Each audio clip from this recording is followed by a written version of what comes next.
I said, get the fuck out my face. Why are you in my face? Why are you recording me? Ain't you supposed to be security? Because I'm pregnant. And this girl's about to fucking beat my ass. Hello? In the heart of Beverly Hills, in a medical building that should have been a fortress of privacy, its carpeted hallways one day in 2018 became the stage for an event that would resonate widely. It wasn't the blast of a concert stage, but a clash that shook a global icon, Belcalis Almanzar, known as Cardi B. At the peak of her career, while desperately keeping her pregnancy a secret, she faced an incident that would later trigger a major lawsuit. This is a story of privacy under pressure, heightened emotions, and the price of an argument that ended in a courtroom.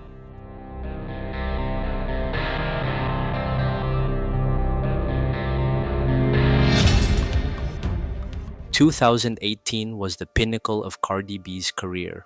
Her album Invasion of Privacy dominated the charts, her songs permeated popular culture, and her straightforward personality was a magnet for attention.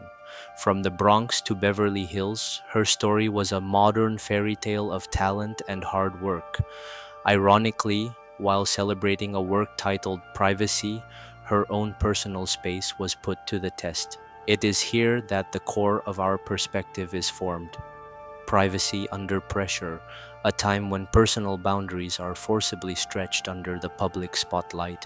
Behind the glittering spotlight, Cardi was keeping a very private piece of news. She was pregnant, expecting her first child with Offset. She wanted to guard this vulnerable moment closely. The decision to keep the pregnancy a secret was not just a celebrity's choice, but the emotional need of an expecting mother to protect herself and her baby from the relentless glare of publicity. Within that framework, a routine visit to the obstetrician should have been a quiet respite. However, not all plans go smoothly. In a narrow hallway, Cardi's world collided with that of Emani Ellis, a security guard. That neutral space suddenly became a thin line between a patient's right to privacy and the demands of openness placed on a public figure. An inevitable conflict was born from the clash of two realities. Ellis was on duty to ensure order. Encountering a public figure might not have been new for her, but she never imagined one brief interaction could drag her into a whirlwind of media attention and a legal dispute. In Ellis's eyes, the corridor was a space of order. In Cardi's eyes, that corridor felt like an extension of her private space. Difficult questions arose. Who has the right to dictate distance, to hold back a camera phone, and to determine boundaries? This story is not just a personal dispute. It is a complex reflection of celebrity power dynamics, the threat to privacy, and a protective maternal instinct, all meeting in one brief moment and then rolling into a long wave involving the law, public opinion, and the mass media. This is the matter of Cardi B versus Emani Ellis, which forces us to look at the price of fame, vulnerability, and the truth that lies between conflicting testimonies. Every glance, step, and word became a test of boundaries that should have been maintained. To understand the case, we return to that hallway. As Cardi exited the elevator, she claimed to have sensed a danger signal. She saw Ellis, heard her name being called, and saw a phone being raised in a way she interpreted as recording. For Cardi, that was a form of invasion. The world did not yet know about her pregnancy, and the thought of that intimate moment being spread without permission felt threatening. It was at this point that patient privacy met the unquenchable curiosity of the public. "I'm a public figure," she would later testify, "but I'm also a human." At that moment, she wasn't a stage star. She was Belcalis, a pregnant woman justifiably feeling wary. Her words underscore the frame of the story. Fame does not cancel the right to personal space, especially during a pregnancy. A reaction occurred, emotions ran high, words were exchanged. On the witness stand years later, Cardi did not try to erase her words. She repeated them clearly.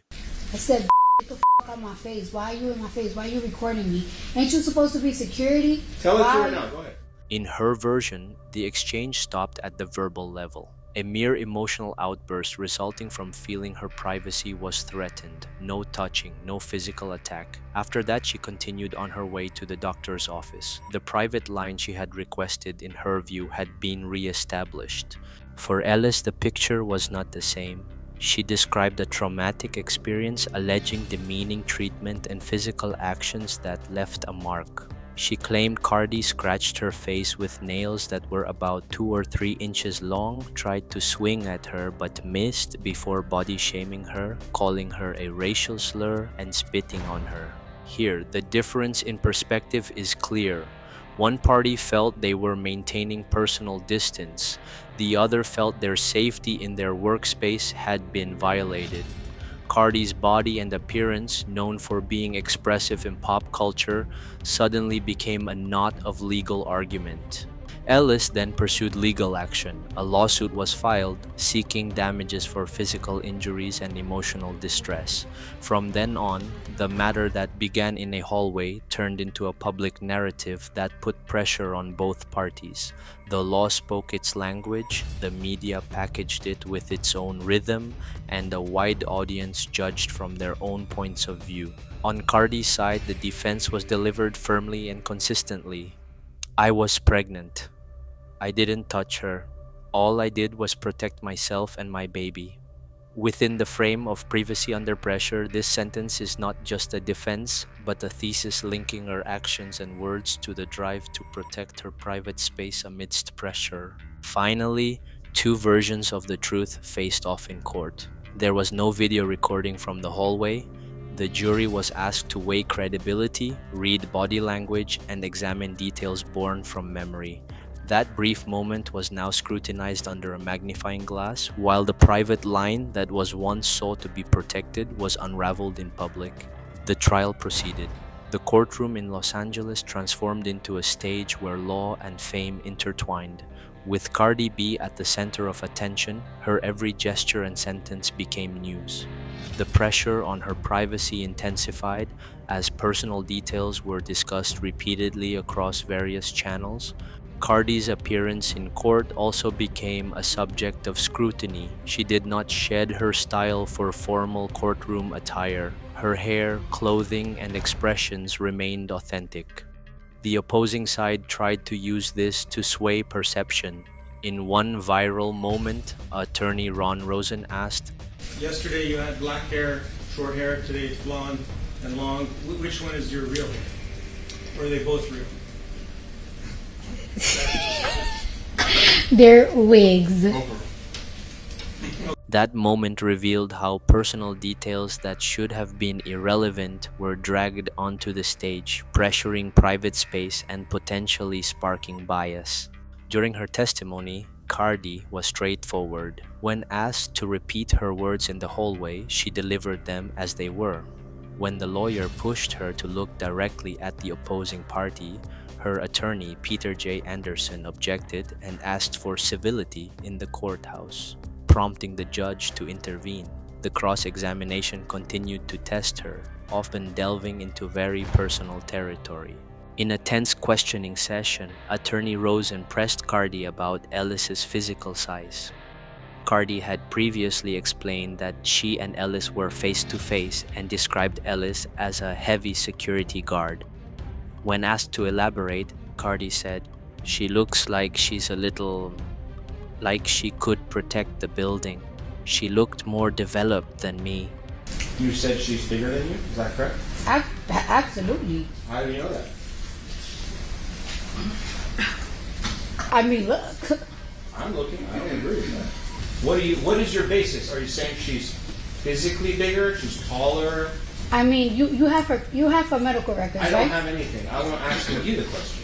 I mean, I was 130 pounds at that time. So she's overweight, right? In your opinion. Objection, relevant. She's a little... You don't need to answer me. Okay.